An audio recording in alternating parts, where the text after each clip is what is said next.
Grabe yung depensa ng Ryukyu kay Justin Brownlee. KD Lalane ganda ng nilaro. Kinapos ang comeback ng Meralco. EASL bakbakang Ryukyu kontra Meralco Bolts. Naglaro pa rin si Ismael Romero, last game naman ni Brownlee. So first quarter nga mga chong, 3-point shot ang pambungad ng Ryukyu. Aatake naman sa kabilang dulo si Sina Vahedi. After nyan, dalawang sunod na 3-point shot ang pakakawalan ng Ryukyu para dumistansya agad sa Meralco. Sina Vahedi na naman para sa Meralco, this time sa 3-point area. Ito namang si Justin Brownlee. Ganda ng pinapakitang depensa, huling-huli. Kaso sa play na yan, wala nang katulong si Brownlee. Bugbog yung katawan ni Brownlee sa depensa ng Ryukyu. Nagsisimula na rin gumalaw yung big man import ng Ryukyu. Hindi rin madepensahan ng Meralco Bolts yung mga gunner ng Ryukyu. Ito namang si KD Lalane, nagsimula ng magparamdam. Kasama niya etong si Ismael Romero na aggressive ang ipinapakita sa loob ng painted area. 4 straight points agad ang kanyang naitala. Ang kaso may sagot sa kanya yung import ng Ryukyu na blanka pa siya sa kabilang dulo. Ito namang si CJ Cancino aatake. Gustong dagdagan niya ni Romero kaso huli na naman siya sa ilalim. Kaya naman, eto na naman yung outside shots ng Ryukyu at natapos ang first quarter 16-26. 10-point lead para sa Ryukyu Golden Kings. Pagpasok ng second quarter,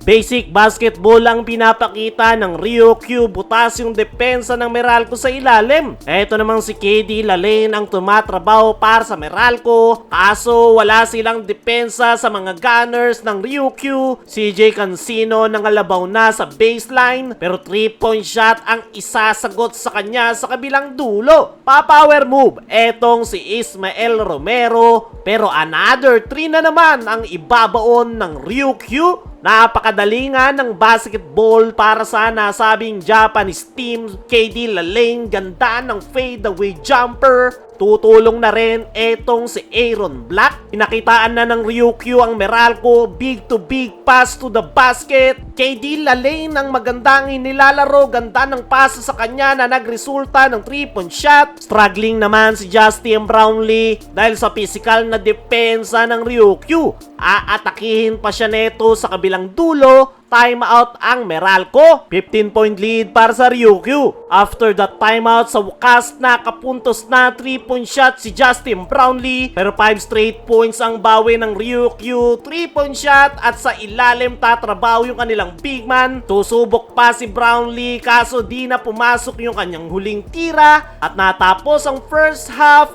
36-51, 15-point lead para sa Ryukyu. Pagpasok ng third quarter, floater shot ang pambungad netong si Lo. Turnover naman para sa Meralco. Pero agad naman silang nakabawi matapos makapuntos ni Banquero. Pero eto naman yung outside shots ng Ryukyu. Dinadaan na lang ni Cliff Hodge sa sipag. Lilipad etong si Ismael Romero sa baseline. Pero tila nagalit ang Ryukyu. Dalawang sunod na 3-point shot ang kanilang pinakawalan. Na technical naman ang Meralco matapos sugurin ni Luigi Trillo ang referee. Under 3-minute mark nang maibaon ni Justin Brownlee ang kanyang pangalawang 3-point shot. Kaso bilang takatakbo sa kabilang dulo ang Ryukyu, popostean pa sila netong big man. Ganda ng pagkaka-reverse layup. 19-point lead ang hinahabol ng Meralco. After nyan, nilelayapan lang sa mukha si Brownlee. Kumagat na yung depensa ng Meralco. Aggressive Ismael Romero to the basket. Ganda ng mga setup sa kanya ni Justin Brownlee. E natapos ang third quarter 58-74. 16-point lead para sa Ryukyu. Pagpasok ng fourth and final quarter, good start sa Meralco. 3-point shot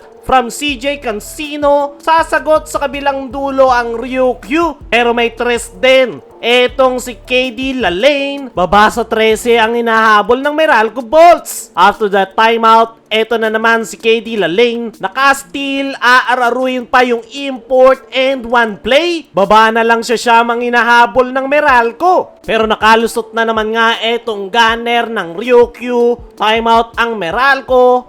Balik sa 12 ang kalamangan ng Ryukyu. After that, 6-2 run ang Meralco Bolts. Atake ni Justin Brownlee, 4 straight points manggagaling dito kay Ismael Romero. Baba sa 8 ang hinahabol ng Meralco Bolts. Pero nanatiling compose ang Ryukyu at sila ang kukuha ng panalo.